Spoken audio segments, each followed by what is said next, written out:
برادرها همه خوش اومده. یک بار دیگه همین ما خیلی میدونه که من غزل سرایم. من غزل سرایم کو تو حقکش میگیریم.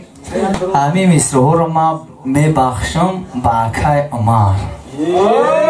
بعدی مادر غزل مادر همین رو همش هم میبخشم برادرها.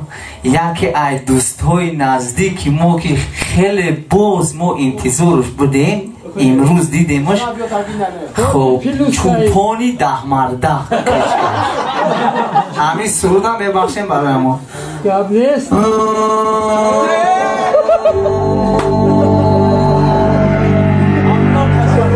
مکانی نازنینانی جهان در گور می باشد.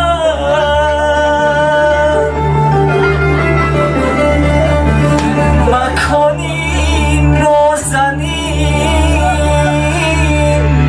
نانی جهان در گور می باشد.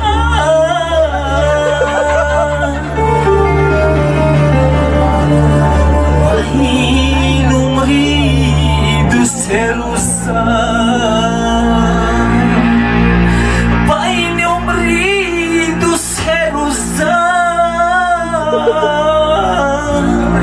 همه مغرور می باشد.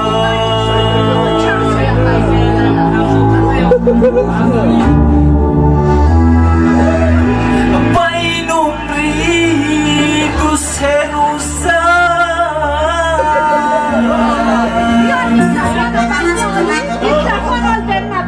همه مغرور می باشد.